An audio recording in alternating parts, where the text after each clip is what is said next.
오늘은 세 번째 기술, 애착으로 동기화하기라는 내용으로 같이 공부를 해보도록 하겠습니다. 그 애착은 다른 말로 하면 이제 친밀감의 정도이고 유대관계의 정도입니다. 우리가 성장하면서 다른 사람과 이제 유대관계와 애착을 맺으면서 이제 성장을 하게 되는데, 이 어렸을 때 맺은 이 엄마와 아이와의 관계에서 생긴 시작된 이 유대관계가 모든 인간관계의 특징을 지은다라고 많은 학자들이 이야기하고 있습니다. 그리고 이것은 사람들 사이에 생겨나는 기본적인 의사 소통이 되고 정서적 유대관계를 형성하기 때문에 어렸을 때 엄마와의 애착 관계가 특별히 그 자기를 길러준 주 양육자, 엄마가 되겠죠. 또 어떤 사람은 엄마가 아닐 수도 있어요. 그 주 양육자와 얼마만큼 안정적인 애착을 누렸냐가, 안정적인 애착 관계를 형성했느냐가 이 사람의 성장해서 인간관계를 전체적으로 지배한다, 특징 지어진다라고 말할 수 있는 거죠. 이 애착의 고통이라는 단어가 있는데요. 이 안정적인 애착을 어렸을 때 엄마와 이렇게 갖지 못하면 성장하면서 이제 불안전한 애착을 겪게 됩니다. 안정적인 그런 정서적으로 안정적인 삶을 살아갈 수 없는 거죠. 그래서 이 애착의 고통은 다른 말로 하면 이 두려움의 유대관계를 형성하고 안정적으로 애착 관계를 형성하지 못했기 때문에, 다른 말로 하면 지금까지 우리가 배운 걸로 이야기하면 기쁨과 평강의 이러한 그 반복적인 그 함께 기뻐하고 함께 평강을 누리고 이런 것들을 통해서 그 주 양육자인 엄마와 안정적인 애착 관계를 누리지 못하면 이 아이는 두려움의 정체성을 갖게 됩니다. 그리고 다른 사람과도 두려움의 유대 관계를 맺게 된다는 거죠. 두려움의 유대 관계, 상실, 깨어진 관계에 뒤따르는 외롭고 고립된 감정을 애착의 고통이라고 이야기합니다. 애착의 고통, 이거 한번 기억을 해 주시고요. 우리 트랙 2 정도에 가서 이 애착의 고통이 어떻게 여러 가지 면에서 우리를 힘들게 하는지 그런 것들도 구체적으로 배울 수 있는 시간이 있을 것 같아요. 이 애착 실험은 해리 할로우라고 하는 미국의 심리학자가 처음 원숭이 실험을 통해서 알려지게 되었습니다. 여기 화면에 있는 것처럼 이 해리 할로우가 새끼 원숭이를 엄마 원숭이에서부터 데리고 와서 이 게이지 안에 이 원숭이가 이제 큰 게이지, 창고 틀 안에 이제 집어넣게 됩니다. 그리고 한쪽에는 먹을 것을, 한쪽에는 부드러운 천을 이렇게 주어지면 이 원숭이가 어디로 가는지를 실험을 하는 것이죠. 그래서 이 원숭이가 어떻게 되어 있습니까? 이 부드러운 천, 여기 보면 부드러운 천에 이렇게 엄마와 애착 관계를 그리워하는 거죠. 이따가 배고프면 가서 먹고 다시 와서 여기에 있는다는 거죠. 그래서 이 실험을 통해서 애착 형성을 처음 해리 할로우가 실험을 했고, 이 존 보울비라고 하는, 보울비의 애착 이론이 유명한데, 이 보울비라고 하는 유명한 사람에 의해서 이 애착이라는 단어가 처음 세상에 알려지게 되죠. 아이는 단순히 먹을 것을 준다고 해서 곁에 있으려 하지 않고 접촉이나 상호작용을 통해서, 유대관계죠, 아이를 보호하고 돌봐준 주 양육자의 옆에 있으려고 한다는 거죠. 그것을 이제 해리 할로의 실험이나 여러 가지 존 볼비나 여러 가지 사람들에 의해서 이제 애착이 점점 밝혀지게 되는 거죠. 그래서 이 애착의 단계를 이렇게 주로 설명을 합니다. 이제 생후 3개월까지 애착이 1단계인데요. 아기의 애착 대상은 따로 고정되어 있지 않아요. 왜냐하면 아이가 너무 어리기 때문에 누구에게나 미소를 지으면 누구에게나 다가가고 누구에게나 가서 이제 애착 관계를 형성하려고 하죠. 아직 정상적으로 이 인격이나 감정이나 이런 것들이 다 형성이 되지 않았기 때문이죠. 그런데 2단계로 넘어가면 3개월, 6개월 되기 전까지 애착 행동은 익숙한 사람에게 이렇게 고정되기 시작해요. 그리고 낯선 사람들을 경계합니다. 그래서 새로운 사람이 와서, 또는 뭐 먼 친척이나 또는 할아버지 할머니들 와서 막 이렇게 애착 관계를 형성하려고 그러면 처음에 굉장히 낯설어하죠. 낯설어해요. 그게 이제 6개월까지 지속된다는 거죠. 그러다가 이제 6세에서 3세에 이 본격적으로 이제 애착이 형성이 되는 거예요. 애착 관계가. 그리고 이 아이는 애착 대상을 찾습니다. 그리고 애착 대상과 가까이 하려고 하고 적극적인 자세를 보이면서 이 애착 대상, 주 양육자가 갑자기 떠나거나 없어지면 굉장히 힘들어하고 굉장히 고통스러워하고 따라가려고 하죠. 특별히 이제 유치원 같은 우리 아이가 이제 아버지가 갑자기 출근한다든가 엄마가 출근할 때 막 운다든가 눈물을 흘린다든가 이런 것을 통해서 볼 수가 있죠. 그리고 이제 3단계, 3단계가 되면 3살 이후, 4단계, 3살 이후에는 아동은 이 보호자의 목표 감정 입장을 이해하여 자기 행동을 그에 맞추기 시작한. 그러니까 이제 이것은 이미 만 3세가 이상이 지나면 애착 관계가 이미 형성된 거예요. 주 보호자와 주 양육자와. 그래서 그 주 양육자와 자기의 그 행동이나 유대 관계나 이런 것들을 맞출 수 있는 단계가 된 거예요. 그때부터 이제 이 관계 형성을 어떻게 하는지 아이가 배우면서 다른 아이들과 그리고 할아버지와 친척과 또 유치원에 가서 아이들과 애착 관계를 이렇게 형성하게 되는 것이죠. 그래서 이 애착의 고통을 갖게 되면 이 아이가 이제 그 안정적인 애착을 누리지 못하고 불완전한 애착을 누리게 되면 이 아이는 모든 일을 극단적으로 몰고 가게 되고 이 애착의 고통은 우리가 살면서 이제 피할 수 없는 것이 저 사실은 왜냐하면 우리가 이사를 한다든가 강아지가 죽는다든가 또는 갑자기 관계가 단절된다든가 부모가 이혼한다든가 이런 여러 가지 상황들을 우리가 직면하기 때문에 이 애착의 고통은 우리의 삶에 있어서 굉장히 불가피한 것이고 이 애착의 고통이 어떤 사람이 심하냐면 그 안에 기쁨의 용량이 적은 사람들 또 충분한 어렸을 때 애착 관계를 엄마와의 애착 관계 형성이 아, 되지 않은 그런 사람들 이런 사람들은 애착의 고통이 다른 사람보다 더 크게 나타난다는 거죠. 그래서 제가 그 이 가는 그 아주 오래전에 제가 그 자주 다녔던 그런 미용실이 있었어요. 거기 부부가 함께 이제 미장원에 일을 하고 있는데 거기에 시추라고 하는 그 강아지가 거기서 항상 그 자리에서 졸고 있었어요. 갈 때마다 그 시추라고 하는 강아지가 그러니까 이 두 부부는 이제 아이가 없어요. 결혼한 지 꽤 오래됐는데 그러니까 이제 이 강아지가 막 자기 자식 같은 거야. 애착을 형성하는 거죠. 그런데 어느 날 가보니까 강아지가 없어요. 강아지 어디 갔냐 그랬더니 죽었다는 거예요. 며칠 전에. 그리고 그 강아지가 이 미용실에 항상 앉아있던 자리에 이렇게 예쁜 꽃과 함께 이렇게 추모하는 그런 자리를 거기 마련해뒀더라고요. 그러더니 이제 이 그 아내 되시는 분이 이 남편이 이 강아지를 너무 사랑했는데, 나를 너무 사랑했는데, 이 강아지가 없으니까 한 달 동안 식음을 전폐하면서 너무 고통스러워한다. 그것도 애착의 고통이죠. 네. 그래서 우리 TV나 나 혼자 산다 뭐 이렇게 혼자 나오는 프로그램에 보면 전부 인형이라는 게 있습니다. 애착 인형. 그래서 이 애착 인형을 통해서 집에 가면 아무도 없으니까 나 혼자 사니까 집에 가면 이제 인형을 딱 이렇게 갖다 놓고서 소파에다가 앉혀놓고 들어가자마자 인형한테 말을 시키는 거예요. 인형한테. 예, 나 오늘 너무 잘 지내다 왔어. 너 잘 지냈니? 너 왜 대답 없어? 뭐 좀 줄까? 뭐 이렇게 인형하고 얘기를 하는 거예요. 그럴 필요가 없죠. 이 관계기술 훈련에 들어오면 되는데 관계기술 훈련에 들어와서 인격과 인격, 감정과 감정이 서로 교류하면서 유대관계를 형성을 해야 되는데 안타까운 일이죠. 점점 이 혼자 사는 분들이 점점 많아지고 있어요. 자,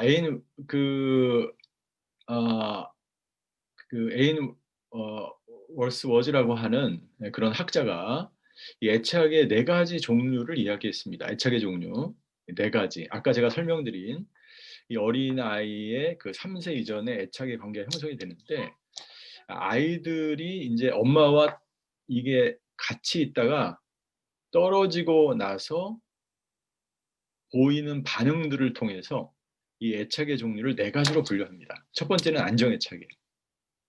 이것은 이제 엄마가 안정적으로 아이와 이제 유대관계를 형성하고 정서적인 유대관계를 형성했기 때문에 이 아이는 안정적으로 이 주 양육자인 엄마와 안정적인 애착관계를 형성해져 있는 것입니다. 그래서 이 아이는 엄마가 있으면 안정감을 느껴요. 그리고 엄마가 뭐 나가든지 들어오든지 언제든지 이 안정 애착을 갖고 있는 아이는 엄마가 돌아왔을 때는 바로 엄마한테 달려가죠. 그 엄마가 떨어지면 약간 불안해하지만 다시 이제 안정적인 애착을 갖는 거죠. 이 안정 애착을 갖는 아이들, 이 아이들에게는 오늘 본문에 있지만 우리 몸에, 우리 뇌에는 그 애착등이라는 게 있어요. 애착등. 그래서 다른 사람과 애착 관계를 형성할 때 이 애착등이 켜지게 되는 거죠. 근데 이 안정적인 애착을 형성한 아이들은 이 엄마랑 함께 있는 시간에는 애착등이 켜지게 됩니다. 그리고 엄마가 이제 그 할 일을 갖거나 잠시 떨어져 있거나 볼일을 보러 가시면 애착등이 꺼져 있게 되죠. 그래서 이 안정 애착을 형성한 아이는 애착등이 꺼졌다 켜졌다를 반복합니다. 정상적으로 꺼졌다 켜졌다를 반복해요. 굉장히 중요합니다. 기억하고 계셔야 돼요. 안정 애착. 그다음에 이제 안정 애착의 반대말은 이제 불완전 애착이겠죠. 불완전 애착에는 세 가지가 있는데 첫 번째 불완전 애착은 무시형 불완전 애착이에요. 무시형.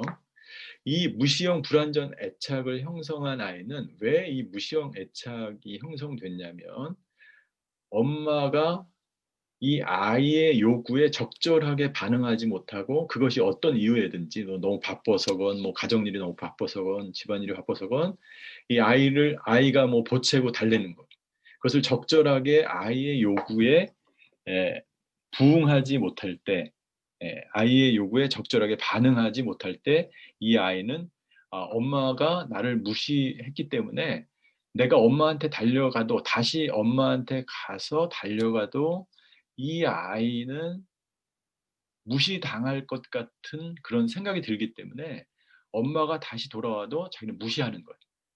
그러니까 애착 등을 키고서 엄마한테 가야 되는데 엄마가 와도 엄마한테 무시하는 거죠. 그래서 이 회피형, 무시형 불완전 애착 스타일의 아이는 애착 등이 정상적으로는 꺼졌다 켜졌다를 반복해야 되는데 이 무시형 애착 스타일의 이 아이는 애착 등이 항상 꺼져 있어요.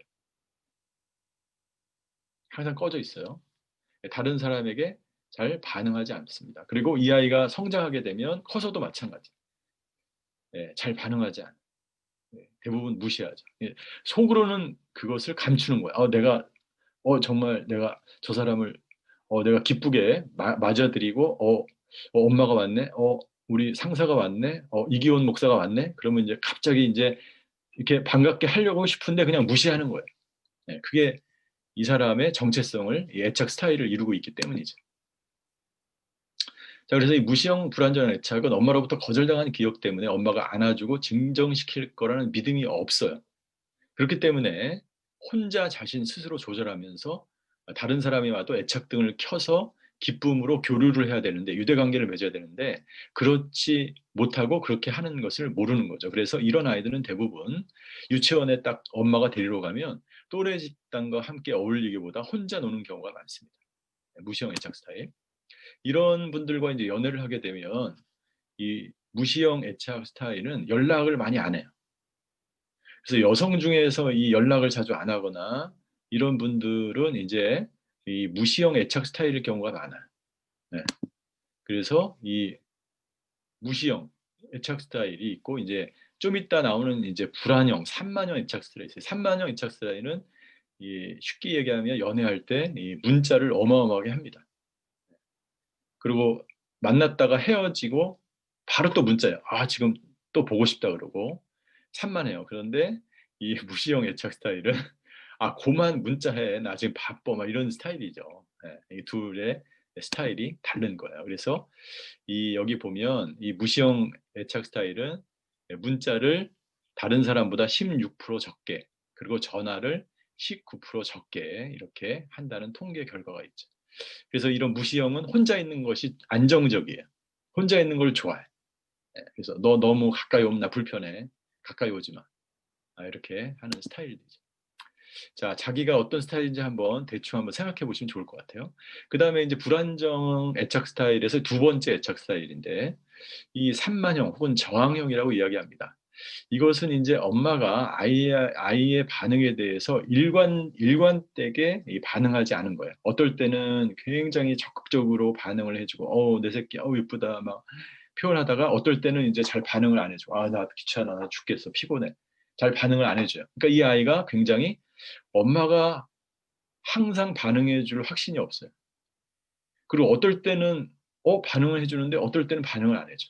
내 기저귀가 아파서 울면 어떨 때는 달려와서 기저귀를 기쁨으로 바꿔주시는데 어떨 때 막 울어도 기저귀를 안 바꿔줘. 그러니까 이 아이는 그 부모가 바로 내가 요구하는 것에 반응할 확신이 없기 때문에 불안하고 화가 나요. 그래서 엄마가 오면은 엄마한테 달려가긴 달려갑니다. 그러나 예, 엄마한테 달려붙어서 막 이렇게 땡깡을 부리거나 막 울거나 보채거나 이런 아이들의 반응이 나타나는 거죠. 불안한 거예요. 불안하기 때문에 그런 거예요. 또 이거 반응이 어떻게 엄마가 나타날까 모르는 거죠. 그래서 부모의 반응을 예측할 수 없기 때문에 분노를 과장하게 표현되고 또 또래 관계, 다른 사람과의 관계에서도 금방 화를 내거나 금방 공격성을 보이는 거죠. 여기 이제 화면이 잘 보이는지 모르시겠지만 아이의 다 이제 엄마가 와서 아이의 그 엄마가 왔기 때문에 엄마한테 가지만 이 엄마한테 쉽게 안정감을 누리지 못하는 거죠. 그런 이런 이 저항형, 산만형 불안한 애착, 불안전 애착을 가진 사람에게 이 애착등은 어떻게 될까요? 애착등이 항상 켜져 있어요. 이 저항형, 무시형 애착 스타일은 이 애착등이 항상 꺼져 있고 이 산만형 애착 스타일은 애착등이 항상 켜져 있어요. 켜져 있어요. 그 다음에 마지막 이제 이 불안정에서 이 세 번째 이 혼란형 애착 스타일이에요. 이 혼란형 애착 스타일은 이제 어떤 아이에게서 나타나냐면 이 스트레스가 많은 부모 밑에서 자라나요.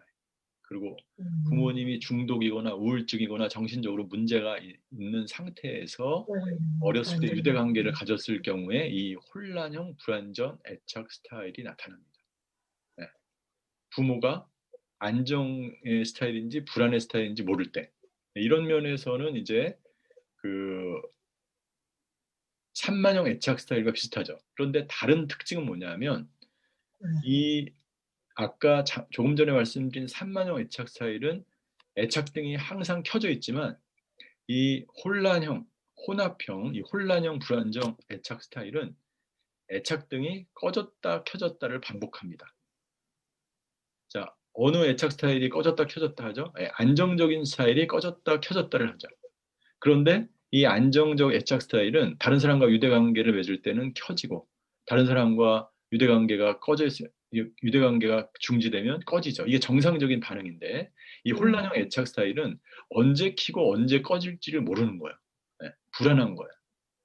부모님과 항상 불안한 그러한 공동체 안에서 살아왔기 때문에 항상 불안한 그런 상태에 있기 때문에 이, 이, 이 안에 있는 애착등이 항상 꺼졌다 켜졌다를 반복하지만 정상적으로 꺼졌다 켜졌다를 반복하는 것이 아니라 불안하게 그리고 내가 켜져야 될 때 켜지지 모르고 꺼져야 될 때 꺼지지 모르는 상태에서 이 불완전 애착을 경험하는 그런 스타일이라는 거죠.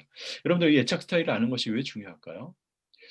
사람의 기본적인 의사소통이고 정서적인 유대관계를 형성하는 것이 애착이며 이것이 그 한 사람의 그 평생을 좌우할 수 있다라고 이야기합니다. 그리고 그 애착 스타일은 지금 우리가 다 각각 그렇게 성장하면서 각각의 자기 애착 스타일을 다 가지고 있어요. 그런데 이 애착 스타일이 하나님과의 관계에 있어서도 적용이 된다는 거예요. 하나님과의 관계에 있어서. 우리가 이 훈련을 하는 목적이 무엇입니까? 이 훈련을 하는 목적은 하나님과의 깊은 교류와 하나님과의 친밀감을 위해서 훈련하는 거예요. 자, 그런데 이 어렸을 때 불완전 애착 속에서 자라온 사람들, 이 무시형 애착 속에서 자라온 사람들은 어떻습니까? 다른 사람과 유대 관계에서도 서로 무시합니다. 그리고 쉽게 상처를 받습니다. 그러면 하나님과의 관계에서도 마찬가지예요. 하나님이 내 얘기를 잘 듣지 않을 거야. 나도 하나님 무시해야지. 나 혼자 그냥 살 거야. 내가 알아서 개척할 거야. 이렇게 되거든요. 자, 그래서 이런 훈련을 저희가 다른 사람과 유대관계를 지금 성인이 되어서 유대관계를 형성하고 불완전한 이 애착 스타일을 가진 사람은 안정적인 애착 스타일을 갖도록 노력을 해야 돼. 어떤 사람은 이제 그 무시형 애착 스타일을 가지고 있는 분들은 가급적 이 애착등이 꺼져 있기 때문에 애착등을 키려고 노력을 해야 되고, 또 반대로 산만형 애착 스타일을 가지고 있는 사람은 애착등이 항상 켜져 있는 것을 에, 자기를 애착등을 끄도록 노력을 해야 돼요. 왜? 그래야 안정적인 애착 스타일, 정상적으로 켜고 꺼지고 이런 스타일로 자기가 안정적인 유대관계를 형성하기 할 수 있기 때문이죠. 그래서 이 훈련을 하는 목적은 이 삼과에서 이 애착의 유대관계를 형성하는 목적은 최종적으로는 우리의 애착 스타일에 따라서 반응하는 것이 틀린데, 다른 사람과 유대관계를 형성하는 것이 다른데, 우리가 하나님과의 관계에 있어서 올바른 안정적인 친밀한 상태, 하나님과 유대관계를 맺기 위해서 먼저 이런 훈련들을 우리가 반복적으로 한다는 것이죠. 그래서 파트너와 함께 이제 저희가 훈련, 실습을 하게 될 텐데, 파트너와 함께 이런 그 가급적 이 무시형이나 산만형 스타일의 사람들이 가급적 안정적인 스타일의 그런 상태로 자기의 정체성을 바꿔나가는 거예요. 그래서 이런 훈련을 반복적으로 하게 되면 무시형 스타일은 다시 좀 애착등을 자꾸 키면서 안정형 스타일로 변할 수 있도록 돕게 되고, 산만형 스타일은 애착등이 항상 켜져 있기 때문에 자꾸 끄는 훈련을 하면서 이 안정형 애착 스타일 가면서 다른 사람과 유대관계 훈련을 통해서 결국에 궁극적으로는 하나님과의 친밀감과 하나님과의 안정적인 유대관계를 형성하기 위해서 이 삶과 애착을 통해서 다른 사람과 유대관계를 맺는 그런 훈련을 저희가 하는 것입니다. 자, 이 훈련이 저희가 잘 실습을 하게 되면 다른 사람과의 관계라든가 하나님과의 관계가 굉장히 정상적으로 반응하게 되고 정서적으로 안정을 이루면서 이 그 소통을 하면서 유대관계를 맺을 수 있다는 거죠. 자, 여기까지 저희가 훈련을 보았습니다. 자, 여기까지 잘 이해되시나요? 네. 감사합니다. 이렇게 대답을 확실하게 해주셔서 너무 감사해요. 자, 이제 상담학이나 심리학을 배우신 분들은 뭐 쉽게 이해하실 것 같아요. 그리고 우리 조장님들은 많이 들었기 때문에 이해가 되시고, 중요한 것은 반복적으로 실습을 하는 것입니다. 그래서 나도 모르게 형성되어 온 애착 스타일을 정상적인 그런 관계로 바꾸는 훈련이 굉장히 중요한 거예요. 네, 중요한 거예요. 자, 그러면 저희가 그 실습을 저희가 좀 했으면 좋겠는데요. 먼저 제가 이제 설명을 드릴게요. 자, 교재를 다 받으셨죠? 자, 15페이지에 보면 거기에 이제 그 이야기들이 쭉 나오는데, 어려운 얘기는 그냥 스킵을 하시면 돼요. 어려운 얘기는 이제 트랙 3쯤 가시면 다 알게 돼요. 내가 이거를 더 지금 열심히 하고 싶다. 내가 진짜 본격적으로 이 힘들고 고통스러운 이 관계 속에서 하나님과 깊은 교제로 나가고 싶다. 이런 분들은 훈련을 받으시면 돼요. 그래서 어려운 얘기들은 이제 지나가시면 되고, 여기 15페이지와 이제 16페이지에 어태치먼트 스타일이라고 돼 있죠. 그리고 안정, 무시, 그리고 산만형. 네. 저는 다 훈련을 네, 감사합니다. 자, 그래서 여기에 이제 그 안정형 스타일이 있죠. 안정형 스타일. 그 안정형 스타일에 있는 사람들은 이제 어떤 특징이 있는지, 이 안정형 스타일이 되게 되면 이제 동기화가 쉽게 일어나죠. 동기화는 이제 유대관계, 저 사람과 내와 내 안에서 이 뇌가 지난주에 우리가 살펴보았던 이 조절센터, 이것이 쉽게 동기화되고, 동기화된다는 것은 무슨 말입니까? 다른 사람과 유대관계가 쉽다는 것이죠. 다른 사람과 유대관계가 쉬운 사람은 하나님과에도 친밀감과 유대관계를 맺을 수 있다는 거예요. 예, 친밀하게 결합하고 일할 수 있다는 거죠. 자, 그 다음에 무시형이 나옵니다. 무시형. 한번 쭉 이거 읽어보시면 돼요. 읽어보시고. 그 다음에 이제 세 번째가 혼란형인데, 이 혼란형이 제가 네 번째 말씀드린 거예요. 이 혼란형. 아까 제가 세 번째 말씀드린 게 4번에 나와 있는 산만형이에요. 산만형 애착등이 항상 켜져 있어요. 자, 그래서 맨 마지막에 뭐라고 돼? 이 내용은 한번 읽어보시고, 읽어보는데 잘 모르겠다. 그럼 지나가시면 돼요. 자, 여기에 보시면 맨 마지막에 진한 색으로 이렇게 되어 있습니다. 만약 나의 애착이 부서지거나 내 애착이 안정되지 않는다면 나는 고통을 멈추기 위해, 어떤 고통입니까? 애착의 고통이죠. 애착의 고통을 멈추기 위해 다른 누군가 혹은 무엇인가에 애착하게 된다라는 거예요. 이것이 바로 중독입니다. 네. 자, 그래서 이제 저희가 실습에 들어가도록 하겠는데요. 자, 페이지 17페이지 엑서사이즈 3.1입니다. 3.1. 자, 이것을 하기 전에 우리의 그 관계 회로가 다 켜져 있으신가요? 지금 실습할 준비가 되어 있으신가요? 자, 볼펜을 내려놓으시고 저를 잠깐 보세요. 저희들, 자, 우리 관계 회로를 켜겠습니다. 하나, 둘, 셋 하면 깜짝 놀라면서 내가 불안할 때에도 주님만을 의지합니다. 자, 시작! 내가 불안할 때에도 주님만을 의지합니다. 하나, 둘, 셋. 내가 불안할 때에도 주님만을 의지합니다. 하나, 둘, 셋.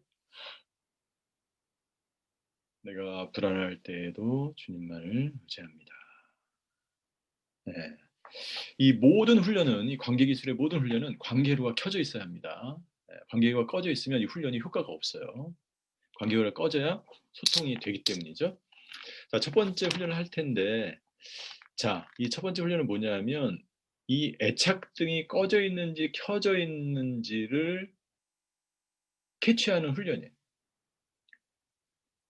자, 어떤 표현을 했을 때 애착등이 꺼지나 켜지나를 보는 거예요. 네.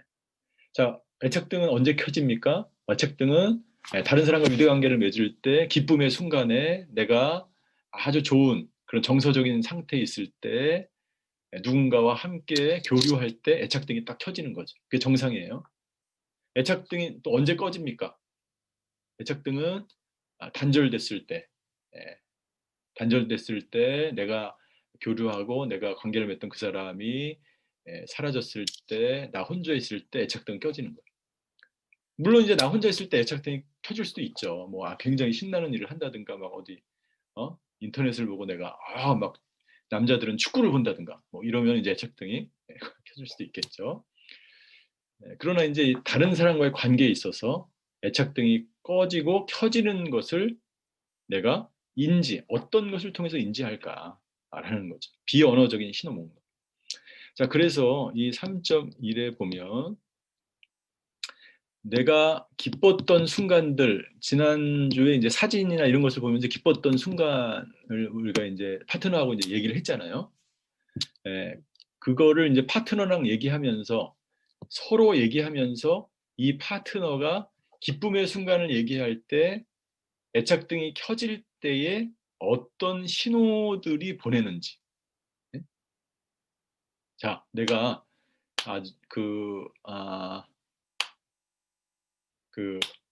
우리 아주 기쁜 일이 생겼어요.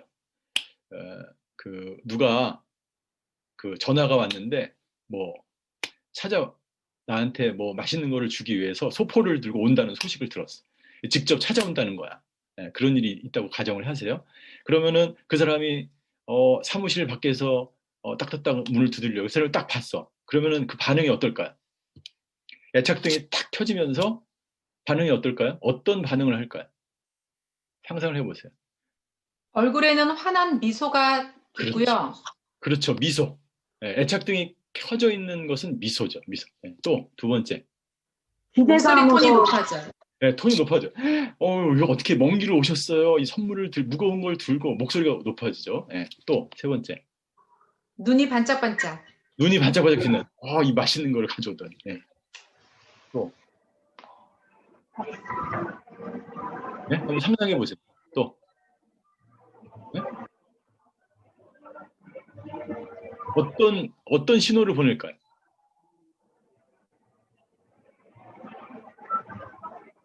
아무거나 얘기해 보세요. 사람으로 그 사람의 얘기를 듣고 싶어. 네, 경청하고 싶죠. 네? 그 사람은. 평소에는 넌 얘기해라, 짓거려라, 나는 지금 바쁘다. 이럴 텐데 선물을 들고 오니까 아주 애착등이 딱 켜지면서 어휴, 뭐라고 얘기하나? 그리고 이 선물, 이 박스 어떤 선물일까? 이 경청을 하고 싶다. 자, 지금까지 얘기한 모든 것은 애착등이 켜져 있는 상태인데, 이 상태가 언제냐면, 엄마가 사랑스러운 눈빛으로 아이를 바라볼 때, 이 엄마와 아이의 상태, 이 유대관계를 맺는 그 상태인 거예요. 눈이 철망철망하면서 엄마를 바라보고 미소를 지으면서 또 엄마가 이 아이한테 톤이 커지면서 오 되게 아주 내 이쁜 우리 애기 하면서 예 그리고 아이가 조금이라도 웅얼거리면 얘가 웅얼거린다 얘가 천재다 말을 이렇게 하냐 막 하면서 경청하고 그죠? 이 비언어적 표현들이죠. 이게 애착등이 켜져 있을 때란 말이에요. 자 그러면 이제 그 실습을 하는데요. 우리 자기 파트너와 함께 우리 다 같이 계시는 분도 있고 이제 파트너랑 이제 떨어져 있는 분이 계신데 네, 지난번처럼 하면 좋을 것 같아요. 우리 제가 조별로 다 이렇게 배정을 해드렸어요. 그래서 제가 파트너랑 함께 이 훈련을 서로 하면서 이 그 줌을 나갔다가 다시 페이스톡이나 또는 전화에 있는 것을 보고 서로 화면을 보면서 자기가 기뻤던, 즐거웠던 얘기를 해주는 거예요. 지금 그거를 한번 어떤 얘기를 할까 지금 한번 생각을 해보세요. 제가 조별 배치를 할 동안. 자, 그래서 상대방이 즐거운 얘기, 기쁜 얘기를 할 때 애착등이 켜질 거 아니에요? 애착등이 켜질 때 상대방의 어떤 비언어적인 사인과 신호들이 있는지를 파악을 해서 거기다가 적어보세요. 17페이지 거기 3번에다가. 자, 지금부터 조로 들어가서 우리 조장님 인도하에 이 애착등이 꺼지고 켜지는 것 이것을 파트너와 함께 자, 조장님은 지금 조별로 들어가서 우리 파트너를 연결시켜 주시고 그 진행을 하신 다음에 그 줌에서 나가셔서 실습을 하시고 다시 이 줌으로 다시 들어오겠습니다. 시간은 약 15분 정도 제가 드릴게요. 15분.